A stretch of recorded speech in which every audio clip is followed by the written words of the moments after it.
그때에는 이스라엘의 왕이 없었으므로 사람마다 자기 소견에 오른 대로 행하였더라. 사사기 17장 6절입니다. 오늘은 이스라엘의 왕이 없으므로라는 주제로 함께 보겠습니다. 이는 사사시대의 시대상을 나타내는 말입니다. 그때에는 이스라엘의 왕이 없었다는 것이 문제입니다. 그렇다면 사사시대에는 이스라엘에 과연 왕이 없었는가? 도대체 하나님의 백성들에게 왕이 없었던 때가 있었단 말일까요? 아닙니다. 문제는 하나님이 왕이시라는 점을 인식하는 데 실패하고 마치 왕이 없는 양 자기 소견에 오른 대로, 즉 자기 멋대로 행했다는 데 있는 것입니다. 이는 사사시대에만 문제가 아니라 성경 역사의 전 과정에 걸친 보편적인 문제요. 바로 현대교회의 심각한 문제인 것입니다. 하나님께서는 내가 이 일을 행하여도 내가 잠잠하였더니 내가 나를 너와 같은 줄로 생각하였도다. 그러나 내가 너를 책망하여 내 죄를 내 눈앞에 낱낱이 드러내리라 하시는도다. 하나님을 잊어버린 너희여, 이제 이를 생각하라. 그렇지 아니하면 내가 너희를 찢으리니 건질 자 없으리로다 하십니다. 이것이 문제인 것입니다. 이 문제를 접근하기 위해서는 우선적으로 규명해야 할 점이 있는데 그것은 사사시대의 통치체제가 무엇인가 하는 점입니다. 이 점을 레위 사람들이 이스라엘 자손의 기업 중에서 받은 성읍은 모두 48성읍이요. 또 그 목초지들이라 한 말씀에서 구할 수가 있습니다. 레위인은 한 곳에 모여서 살도록 하신 것이 아니라 각 지파가 분배받는 것에서 떼어준 땅에 흩어져 살게 하셨는데 그것이 48성읍이었다는 것입니다. 하나님의 명에 의해서 이렇게 한 것입니다. 이렇게 하신 하나님의 의도가 무엇일까? 이 점을 48성읍 중에는 게데스, 세겜, 헤브론, 베셀, 길르앗 라못, 골란 등 6개의 도피성이 포함되어 있었다는 데서 빚을 받을 수가 있습니다. 도피성을 6개나 세우라 하신 이유에 대해서 그가 가는 길이 멀면 그를 따라 미쳐서 죽을까 하노라 하십니다. 그렇게 되면 도피성의 존재 이유가 무의미하기 때문에 안전하게 도피할 수 있도록 6개를 두었다는 것입니다. 이를 통해서 레위인들을 48성읍에 흩어져 살게 하신 하나님의 의도와 사사시대의 통치체제를 깨달을 수가 있는데요. 이스라엘의 모든 지파, 각 족속들의 아주 가까운 주변에 레위인들을 거주하게 하시어 그들의 지도하에 살아가도록 하신 것이 사사시대의 통치체제였던 것입니다. 왕을 세우시지 않고 이런 체제로 다스리게 하신 것은 고도의 통치체제였던 것입니다.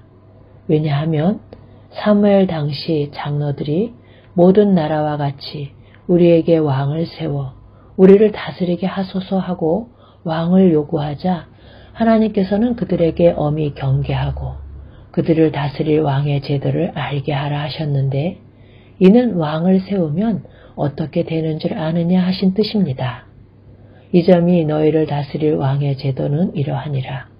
그가 너희 아들을 데려다가 그의 병거와 말을 어게 하게 하니 그들이 그 병거 앞에서 달릴 것이며 그가 또 너희의 아들들을 1000부장과 50부장을 삼을 것이며 자기 밭을 갈게 하고 자기 추수를 하게 할 것이며 자기 무기와 병거의 장비도 만들게 할 것이며 그가 또 너희의 딸들을 데려다가 향로 만드는 자와 요리하는 자와 떡 굽는 자로 삼을 것이며 그가 또 너희의 밭과 포도원과 감람원에서 제일 좋은 것을 가져다가 자기의 신하들에게 줄 것이며 그가 또 너희의 곡식과 포도원 소산의 11조를 거두어 자기의 관리와 신하에게 줄 것이며 그가 또 너희의 노비와 가장 아름다운 소년과 나귀들을 끌어다가 자기 일을 시킬 것이며 너희의 양떼의 10분의 1을 거두어 가리니 너희가 그의 종이 될 것이니라. 사무엘상 8장 11절에서 17절의 말씀에 분명히 나타납니다. 취하여 결국은 너희가 그 종이 될 것이라는 것입니다. 역사서를 보면 역대 왕들이 백성들로부터 이와 같이 착취를 했던 것입니다. 그래서 왕을 세우시지 않으셨다는 것입니다. 이 말씀이 현대교회와는 무관하단 말일까요? 해답 부분을 보겠습니다. 사사기는 그때 이스라엘의 왕이 없었으므로 사람이 각기 자기의 소견에 옳은 대로 행하였더라 하고 끝을 맺고 있습니다. 이는 사사기 자체에는 해답이 없음을 말해주는데요. 그런데 이어지는 룻기서는 사사들이 치리하던 때에 하고 시작이 되어요. 오벳은 이새를 낳았고 이새는 다윗을 낳았더라 하고 마치는 구조입니다. 이상하다는 생각이 들지 않으십니까? 다윗이 이새의 아들임은 분명하지만 8째 막내 아들입니다. 그러면 어찌하여 7 아들에 대한 언급이 없이 이새는 다윗을 낳았더라 한 의도가 무엇일까요? 룻기서는 사사들이 치리하던 때에 또 하나의 부록이요. 이 룻기서에 사사기에서 제기된 문제에 대한 해답이 있는 것입니다. 이스라엘의 왕이 없던 때에 하나님께서 왕을 예비하고 계셨는데 그가 다윗임을 드러내고 있기 때문입니다. 이 점이 여호와께서 사무엘에게 이르시되 내가 이미 사물을 버려 이스라엘 왕이 되지 못하게 하였거늘 내가 그를 위하여 언제까지 슬퍼하겠느냐. 너는 뿔에 기름을 채워 가지고 가라. 내가 너를 베들레헴 사람 이새에게로 보내리니 이는 내가 그의 아들 중에서 한 왕을 보았느니라 하신 말씀에 분명히 나타납니다. 그런데 사무엘은 맏아들 엘리압을 보고 마음에 이르기를 여호와의 기름 부으실 자가 과연 주님 앞에 있도다 하였더니 여호와께서 사무엘에게 이르시되 그의 용모와 키를 보지 말라. 내가 이미 그를 버렸노라. 내가 보는 것은 사람과 같지 아니하니 사람은 외모를 보거니와 나 여호와는 중심을 보느니라 하고 시행착오를 범하게 됩니다. 왜냐하면 하나님께서는 다윗이라 지명하지 않으시고 이새의 아들 중에서 한 왕을 예선하였다 하고 둘러 말씀하셨기 때문입니다. 그러면 하나님께서 다윗이라는 이름을 드러내지 않으신 의도가 무엇일까 하는 점입니다. 하나님께서 예선해 놓으신 왕이 1차적으로는 다윗이지만 궁극적으로는 이새의 줄기에서 한 싹이 나며 그 뿌리에서 한 가지가 나서 결실할 것이요 하고 예언케 하신 메시아 그리스도임을 알기를 원하셨기 때문입니다. 이스라엘의 왕이 없으므로 사람이 각기 자기의 소견에 옳은 대로 행하였더라에 대한 해답은 내 말과 같이 내가 왕이니라 하신 오직 그리스도이신 것입니다. 그럼에도 불구하고 현대교회 레위인들이라 할 수 있는 우리들이 왕이 없으므로 사람마다 자기 소견에 옳은 대로 행하였더라. 즉 자신이 왕 노릇하고 있는 것은 아닌지 심각하게 반성해야 할 것입니다. 해설 부분을 보겠습니다.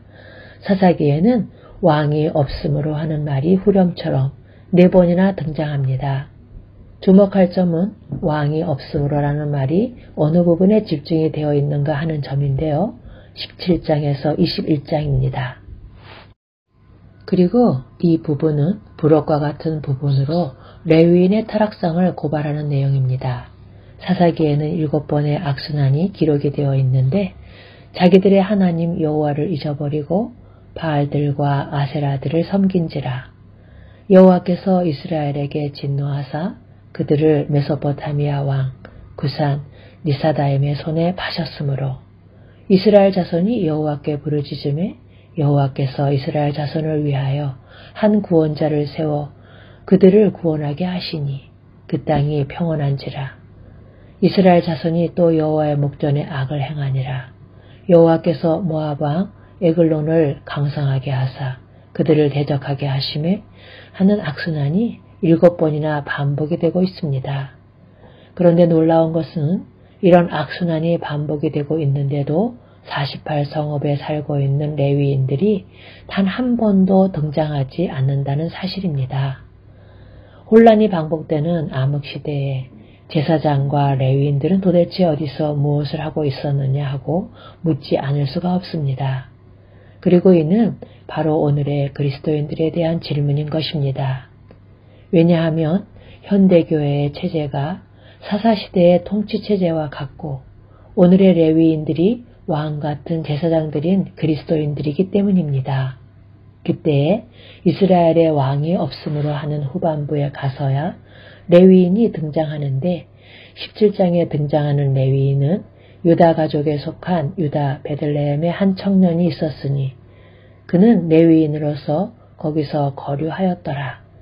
그 사람이 거주할 곳을 찾고자 하여 그 성읍 유다 베들레헴을 떠나가다가 에브라임 산지로 가서 미가의 집에 이르매 미가가 그에게 묻되 너는 어디서부터 오느냐 하니 그가 이르되 나는 유다 베들레헴의 레위인으로서 거류할 곳을 찾으러 가노라 하는지라. 그리하여 미가의 집 사신 우상의 제사장이 됩니다. 우리를 참담하게 하는 것은요. 미가가 그에게 이르되 내가 나와 함께 거주하며 나를 위하여 아버지와 제사장이 되라. 내가 해마다 은 10과 의복 1벌과 먹을 것을 주리라 하므로 레위인이 들어갔더라. 그 레위인이 그 사람과 함께 거주하기를 만족하게 생각했으니 이는 그 청년이 미가의 아들 중 하나같이 됨이라. 미가가 그 레위인을 거룩하게 구별하며 그 청년이 미가의 제사장이 되어 그 집에 있었더라. 이에 미가가 이르되 레위인이 내 제사장이 되었으니 이제 여호와께서 내게 복 주실 줄을 아노라 하는 대목입니다. 또 한 사람의 레위인은 19장에 등장하는데 이스라엘의 왕이 없을 그때에 에브라임 산지 구석에 거류하는 어떤 레위 사람이 유다 베들레헴에서 첩을 맞이하였더니 합니다. 그런데 그 첩을 베냐민 기브아 사람들이 성폭행을 하여 죽음에 이르게 합니다. 그러자 레위인이 칼을 가지고 자기 첩의 시체를 거두어 그 마디를 찍어 12덩이에 나누고 그것을 이스라엘 사방에 두루 보내매 이것이 동기가 되어서 동족 상쟁이 일어난 베냐민 지파가 거의 멸종을 당하게 됩니다. 백성을 지도하라고 세움을 받은 레위인이 타락하는 데 앞장을 서고 동족 상장에 동기를 부여하는 자로 등장을 하고 있는 것입니다. 이 말씀은 현대교회 지도자에게 큰 충격과 경종이 된다 하겠습니다. 아멘.